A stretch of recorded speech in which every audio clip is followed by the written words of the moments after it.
欢迎来到规则怪谈世界。如果你们想顺利回到原本的世界，请务必仔细分析以下规则，否则后果自负。一、这个世界一天只有12个小时，6小时一次黑夜交叠。2、白天一切都是安全的，如果到了夜晚，你们需要各自回到各自的房间去，外面无论发生什么事都不许出去。3、无论是谁敲你们的房门，都不能打开。4、在这个世界，你们没有可以信任的人，唯一可以信任的就是自己。5、你们家人中有一个变态，要根据情况具体分析，找到那个人，设法把他赶出你们家。6、从厨房生产出来的食物，无论白天黑夜都不可以食用。7、每个星期我们有一次出去采购的机会，不过只能去一个人，还得是你们100%信任的人。8、如果采购回来的人发出异常的举动，那么他带回来的肉类均不可食用，因为你们并不知道那是什么肉。9、厨房如果传来惨叫的声音，请立刻跑去查看，阻止声音的源头继续惨叫。我们3个面面相觑，看出了彼此的恐惧。我抬起头看向窗户，发现此时正是白天，说明我们暂时是安全的。就在这时，门口传来了开门的声音，我们连忙去查看，发现一个看起来和蔼可亲的中年妇女走了进来。她满脸笑容地走到我们旁边，我们齐刷刷地往后退。不过我却感到这个中年妇女有些熟悉。小七，你不认识我了吗？我懵逼地摇了摇头。这时，女人指了指墙上，墙上赫然摆着一个照片，那个女人正是面前的中年妇女。我大吃一惊，这不就是我小时候的照片吗？那这个人是我早年车祸去世的妈妈。还没等我去询问，妈妈就提着大包小包的东西走进了厨房。这时我才回过神来，想起了规则的第5条，妈妈去世多年了，这一定是假的，我们只要小心防备她就行。同伴们听了我的话，纷纷表示赞同。我们一起走到了沙发上坐下，都拿着手机玩着。不一会儿，妈妈拿着一个热气腾腾的鸡腿走了过来，她把鸡腿递到我的面前说，鸡腿只有一个，你们3个孩子一人咬一口吧。丢家咩，我们又不傻，哪里敢吃妈妈给的东西。我连忙推辞，妈妈，我们不饿，还是给您吃吧。妈妈没有多说什么，拿着鸡腿走进了厨房。也不知道过了多久，我慢慢地倒在沙发上，居然睡着了。直到一阵开门声，才把我吵醒。我揉了揉眼睛，往四周一看，发现有2个老人忽然出现在我们眼前，面无表情地看着我们。我吓得大叫起来，爷爷，奶奶！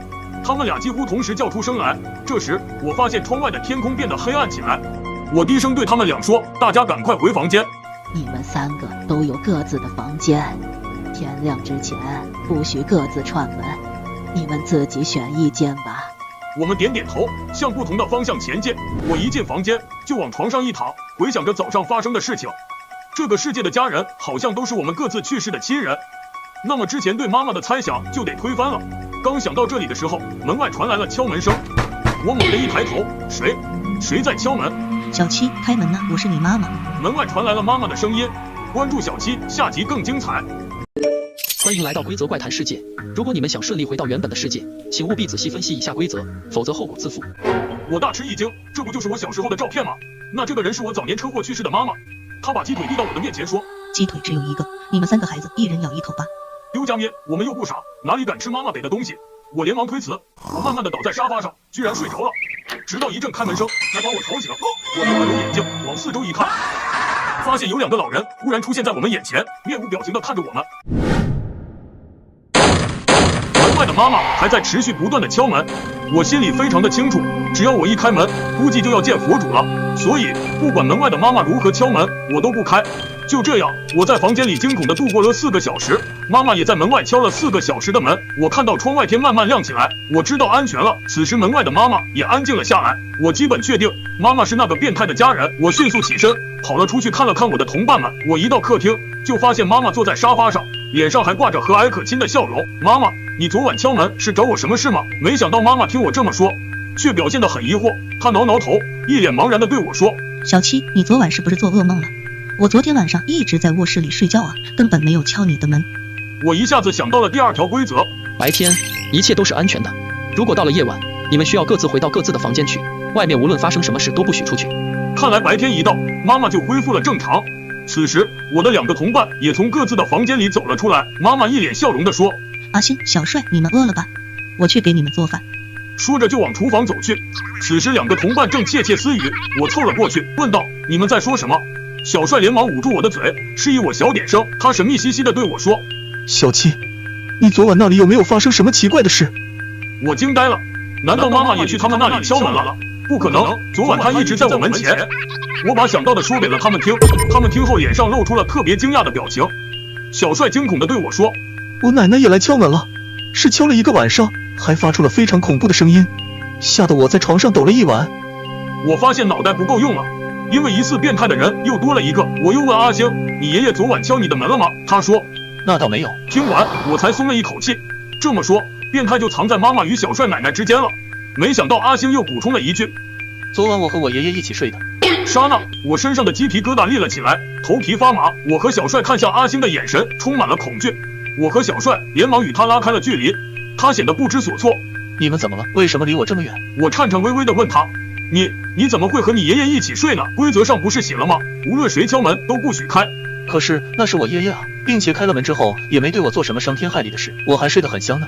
话音刚落，厨房传来了惨叫。突然我想起了规则上的第9条，厨房如果传来惨叫的声音，请立刻跑去查看，阻止声音的源头继续惨叫。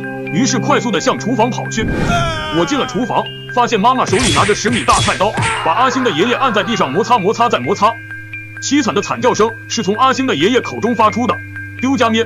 我连忙奔过去，一个铁头功把妈妈震到一边，这才阻止了惨叫。阿星爷爷慢慢地从地上站起来，面无表情地走了出去。我横着看竖着看，也感觉他不像正常人，不对，感觉像是阿飘。我转身要走出去，结果发现身后有什么东西向我飞来。只见空中一个纸团从天而降，接着滚到了地上。我弯腰捡起，又看了看妈妈，发现她好像不知道我的存在一样，还在继续忙自己的事。我刚想打开这纸团，没想到妈妈发话了，不要在这里看，跑房间里看去，记住不可以让任何人见到这上面的内容。我默默地点了头，走了出去。阿星和小帅还在沙发上坐着，只是他们的表情都不太自然，刻意的与对方保持着距离。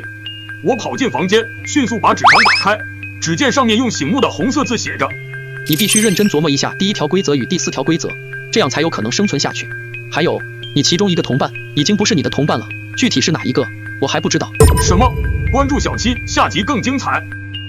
来到客厅，我妈、小帅的奶奶和阿星的爷爷都坐在沙发上，他们一人拿一个大鸡腿。说实话，这辈子我都没见过这么大的鸡腿，比我腿都粗。接着，我妈把手中的鸡腿递给了我，小帅的奶奶、阿星的爷爷也把手中的鸡腿纷纷递过去。这时候我很清楚，谁要是接了鸡腿，谁就有大问题。可我等了大半天，小帅和阿星都没有接家长给的鸡腿。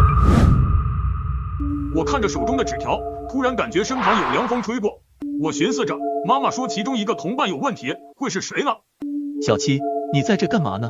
我正想着的时候，背后传来了一个人说话的声音。我转身看去，原来是小帅。小帅，你什么时候来的？说着，我将纸条揣进了口袋。我刚来啊。对了，你妈找你。来到客厅，我妈、小帅的奶奶和阿星的爷爷都坐在沙发上，他们一人拿一个大鸡腿。说实话，这辈子我都没见过这么大的鸡腿，比我腿都粗。接着，我妈把手中的鸡腿递给了我，小帅的奶奶、阿星的爷爷也把手中的鸡腿纷纷递过去。这时候我很清楚，谁要是接了鸡腿，谁就有大问题。可我等了大半天，小帅和阿星都没有接家长给的鸡腿。眼看气氛越来越诡异，我只好打个圆场。妈妈，这几天我感觉我们吃的有些油腻了，鸡腿还是您们自己吃吧，我们想吃些清淡的。于是妈妈收回了手，坐在沙发上的那俩人也收了手。妈妈面无表情地对我说道，家里没有蔬菜，想吃就自己买去吧。我连连点头，让2个伙伴跟我来。我们来到阳台，我说必须马上采购食物，不然的话就算不触犯规则，我们也会饿死。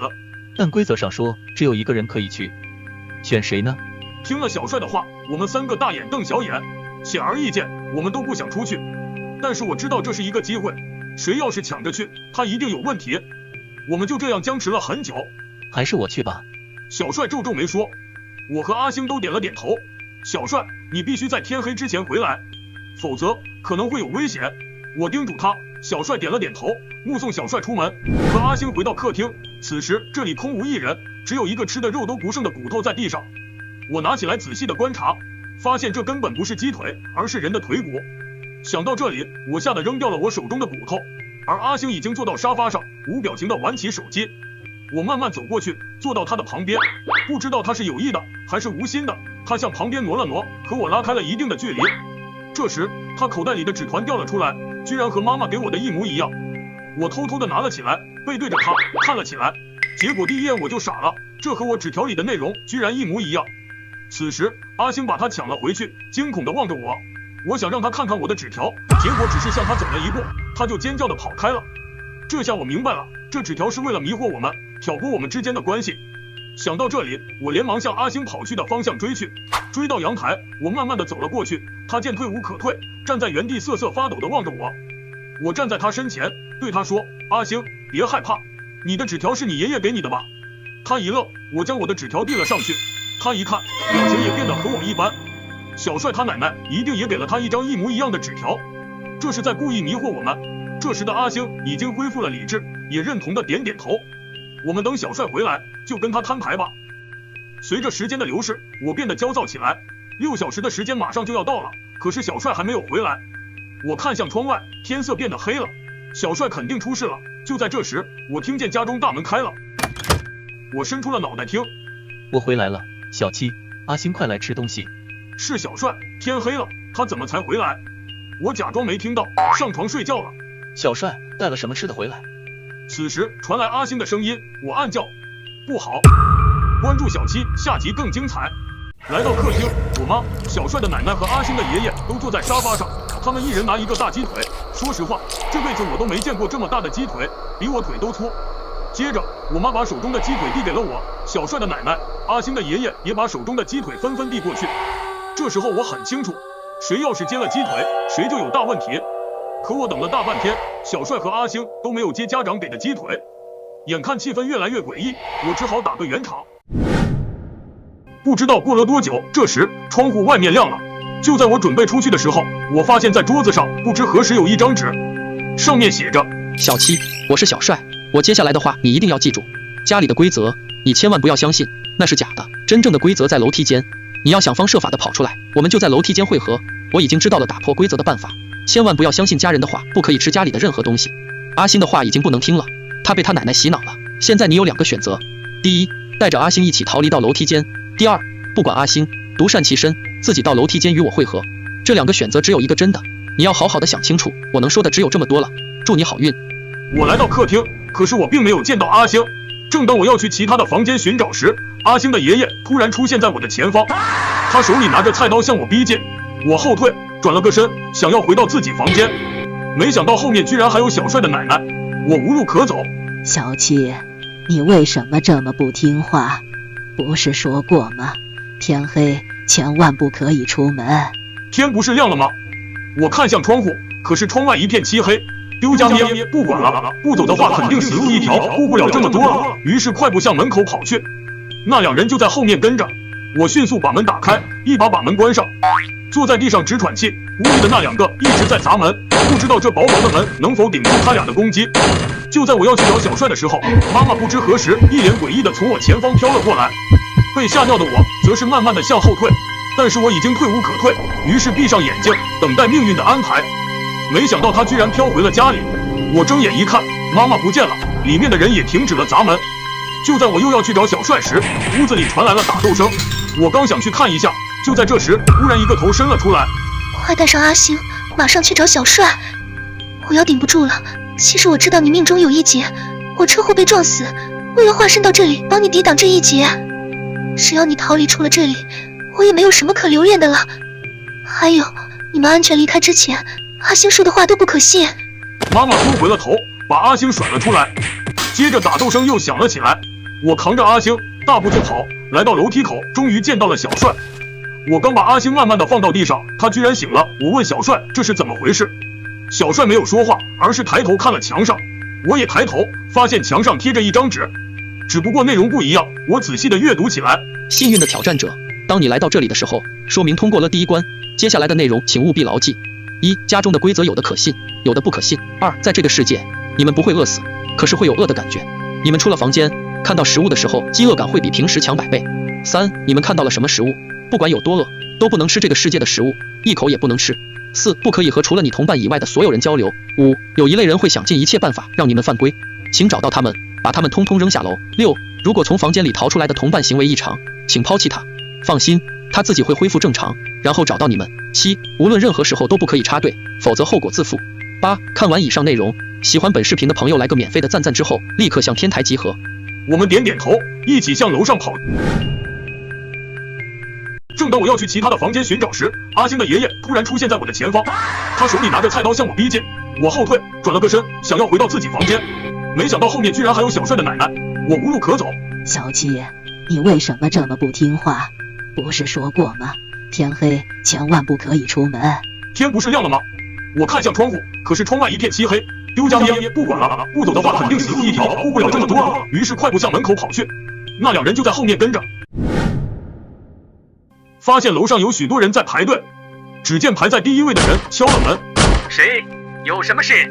里面传来机械般的声音。那个人让他放自己进去，门缓缓地开了一条缝，排在那里的人一个闪身就冲了进去。大家都仿照着第一个人，不一样的是有的人回应了，有的人没回应。不约而同的是他们都进去了。我突然想到了规则第4条，不可以和除了你同伴以外的所有人交流，于是提醒小帅和阿星，让他们不要回答那个人的问题。